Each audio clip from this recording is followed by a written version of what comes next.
نحمدہ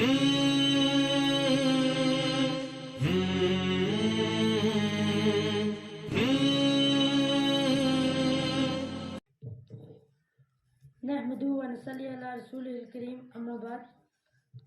میرا اساتذہ اکرام، میرے بھائیوں بہنوں، السلام علیکم ورحمۃ اللہ وبرکاتہ۔ میرا اساتذہ اکرام، میرے بھائیوں و بہنوں، ہم سب کا آقا حضرت محمد صلی اللہ علیہ وسلم اللہ تعالیٰ کا آخری رسول ہیں۔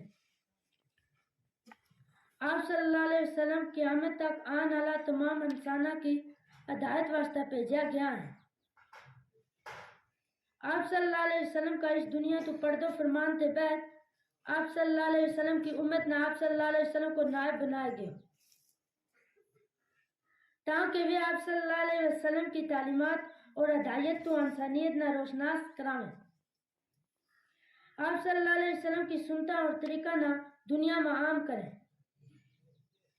میرا اساتذہ اکرام، میرا بھائیوں و بہنوں، ہمارا نبی صلی اللہ علیہ وسلم نے ہم نہ زندگی کا ہر شعبہ اور ہر کونا میں جین کو طریقوں تے ادب سکھایا ہے، جن نہ اپنا کہ ہم دنیا و آخرت میں کامیاب و کامران ہی نہیں بلکہ چین و سکون، آرام و راحت تو بھی مال و مال ہو جاؤں۔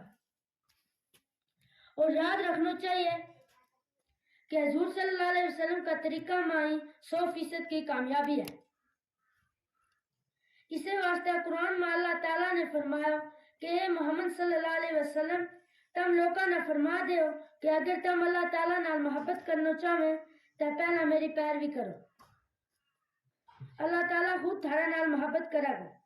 اور حدیث پاک کو مفہوم ہے کہ آپ صلی اللہ علیہ وسلم نے فرمایا کہ جس نے میری ایک سنت زندہ کی یعنی اس پر عمل کیو، اس نے میرے نال محبت کی، اور جس نے میرے نال محبت کی وہ جنت میں میرے نال ہوگا۔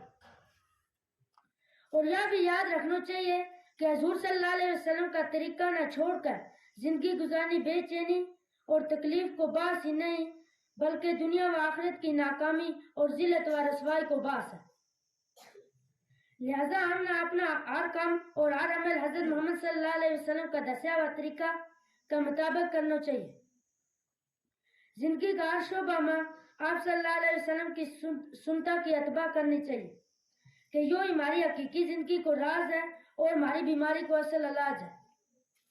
اسی احتیاط نال کم لیو جڑا طبیب روح دس گیا، اسی احتیاط نال کم لیو جڑا طبیب روح دس گیا، وہ تیری حیات کا راز ہے، وہ تیری مرض کا علاج ہے۔ وآخر دعوانا ان الحمدللہ رب العالمین۔